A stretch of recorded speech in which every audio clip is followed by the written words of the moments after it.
I don't even really know what to say right now. Playing with this camera, I'm a little flummoxed.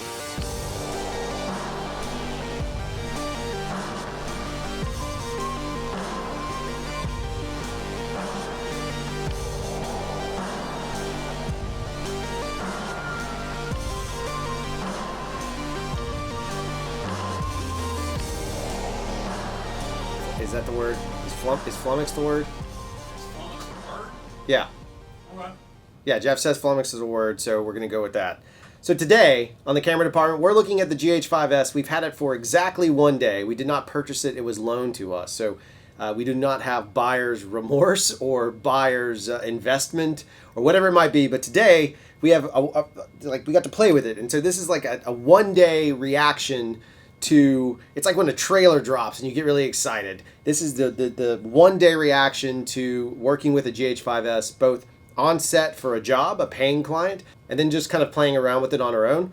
So the biggest things that we kind of want to talk about, what we were able to just sort of use, we used it, like I said, on a professional gig. So we did some handheld work. We noticed some color. We noticed some panning. And then obviously the dual ISO, we kind of wanted to go over that. We'll also even give you guys a RED versus GH5 comparison in this location, which we failed miserably at last time. We're back with a vengeance this time. So we are currently shooting this on the GH5s. We have our LUT applied, and we are doing 5000 ISO because we are shooting vlog. And that is the native ISO for vlog in the dual ISO setting. So we're running 5000 ISO right now. I think it looks phenomenal. I have this little white card here just to show, look how blown out my hand is, but it's doing a nice kick. If I take this away, you can see a little bit of a difference. But we're just using this cheap little poor man's bounce card at the moment just to play with things and see how everything goes. So the first thing we can kind of jump in and look at, let's just go ahead and just skip right ahead and look at handheld, because I know that a lot of people were really upset that they were 86ing, old restaurant term, but they're 86ing the stabilization out of it. And if you've shot on other cameras, you're like cameras that have never had stabilization, this isn't that big of a deal. But for us, I don't know, I kind of walked away missing it a little bit, I'll be honest. But let's take a look at some of the footage and we'll kind of talk through that. So here's some of the handheld footage. Okay, so I'm still recording 5000 ISO. We'll see what happens, but I didn't want to shy too far away from it. So let's jump in and look at some of this footage. So the first thing we want to look at is this handheld content here. And this handheld stuff, it was for a client of ours named Acoustical Fulfillment. They have a really amazing product called the Flex 48. Shameless plug for them because they're good folk. For them, we were doing like a how-to installation to add to some of their media package. So it was a how-to installation. Then we just got some random B-roll once we installed it at the practice rooms here at Skate Mountain Records is where we're filming. And what we found like really fascinating by this whole process is just a couple of things. One, this is handheld. You can definitely see the handheld. It feels more handheld. It reminds me of shooting on a RED or an Alexa. Again, it's just back to that you don't quite get that smoothness out of it, even though we shot at 60.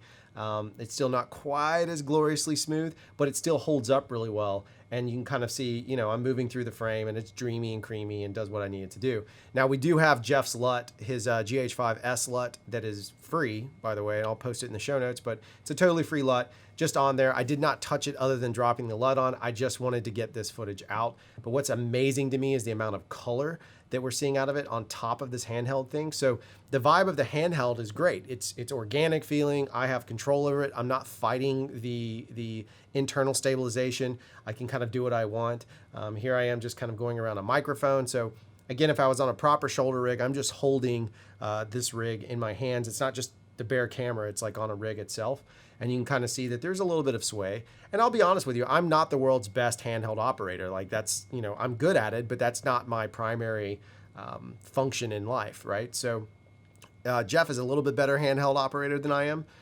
But it's just the kind of thing of, I shoot a lot of content, I get the pieces. So having the stabilization is nice on the GH5.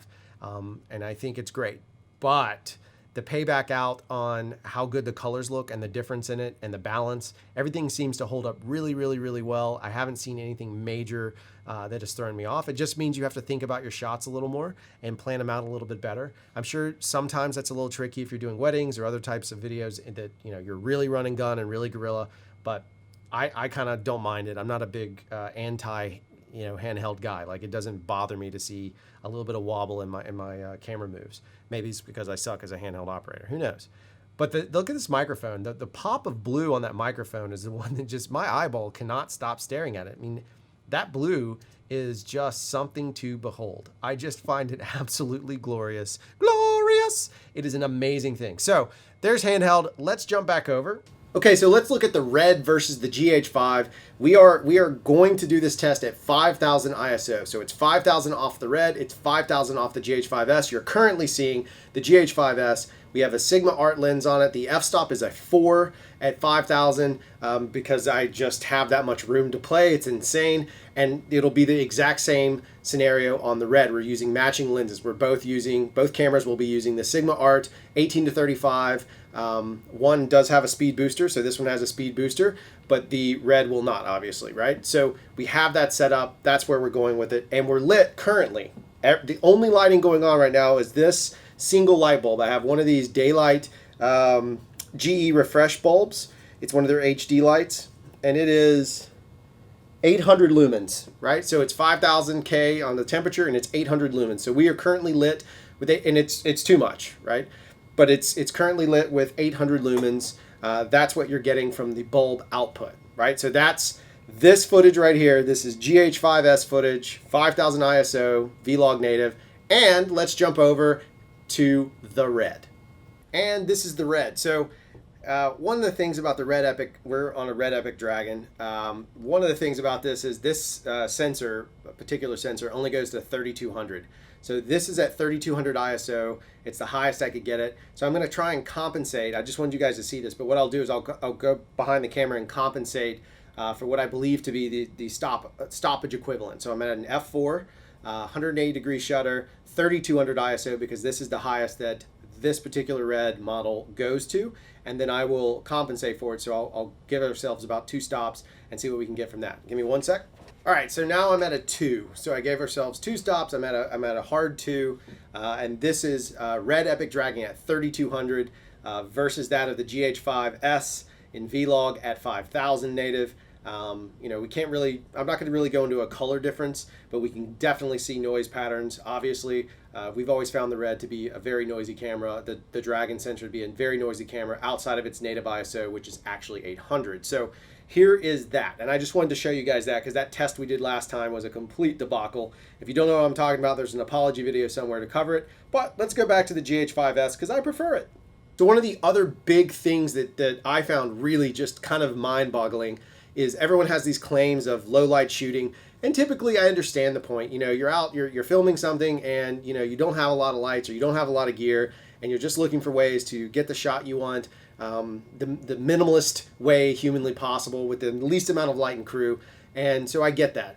Where I was really excited about it, approaching this from a business cinematography, director of photography standpoint, director even, is I wanted to see what it would do at golden hour, because typically you only get that 1 hour window to play in, and hence golden hour, and you only get that 1 hour window, and I wanted to see how far we could extend it. So what we're about to show you is what I am affectionately calling the GH5s golden hour extender. That sounds pornographic. Here's that stuff. All right, so this next section here, as I was mentioning, this is where I'm really excited in some ways because I feel like it's a golden hour extender. And then we have some results at the end of this where we'll show you what we did with some neat noise reduction, like just using neat video to remove some noise. But this first piece here, everything is shot with the Sigma 18 to 35. We do have a Metabones on it. It's a Metabones Ultra. The f-stop was a 2.0. I am in the dual ISO, the high setting. So I'm not in auto, I'm in the high setting. The shutter angle is 180 degrees. And so we'll just kind of see at the bottom there, you'll see where it jumps through the different ISO settings to kind of lay it out for you. So this first one here, I just wanted to shoot against this tree and just see what happens. And again, I've applied the GH5s LUT that we use, just the one that Jeff created. So this does not, don't let this be indicative of all results. So this first one here is just my neighborhood. And you can see it's ISO 1600. We jumped to 2000. You can see a little bit of pop. And the sky's still retaining. We're jumping to 2500. We're just still past golden hour. 3200, we're still comfortable. Like everything's still pretty solid. The noise is good. 4000, same thing. We're gonna get to 5000 here. This is Vlog native, and it's starting to look great. 6400 still holds up. We'll jump all the way into 8000. It's still holding up. You'll start to see a little bit of noise trickle in here. 10,000, obviously, you start to see the noise pretty regularly, and then it just 12,800, it just gets exponentially higher from there. And you can even hear I freak out a little bit because I'm getting lens flares from street lamps. That's pretty hard to do. We get to 16,000, we'll jump to 20,000. That's when the lens flares are really prominent. Now it's really looking like golden hour. 25,600 is completely, it feels like we're shooting in golden hour with the lights on. It's really bizarre. It's really bizarre. And I wanted to do something about, this car was driving by. I was like, maybe I'll just capture a pan. Panning feels pretty good. I mean, it feels about the same to me as the GH5. I don't see any major pros or cons or negatives on it. It feels pretty solid. As I panned back over, I was just doing a simple pan test. It's not really giving me that judder. Too bad. It's there, but it's super negative, and I did not purposely time that pan. This is like, again, very impromptu work here. So now I went back through and I dropped it back to 5000, which is the Vlog native. And I just wanted to track this truck. And what's crazy is you can see the little guy inside driving. Even with this LUT applied, you can still see someone's face, which could be problematic for guys like me and Jeff when we're shooting a movie or other project and we might have a double in the car. Yeah, that might not work anymore because we're going to be able to read right through it. The other side of this we wanted to show is this next clip is that exact same car driving by shot, except now we have neat video applied. Now, granted, it's a very, very aggressive neat, and I did not tweak the settings like crazy. I just loaded them with one of our presets that we use when we know we have to do a lot of noise, and I think it looks pretty solid. So that's going to do it. If you want to know more and you want to subscribe, make sure you do hit that button wherever it might be on the screen. Subscribe to us.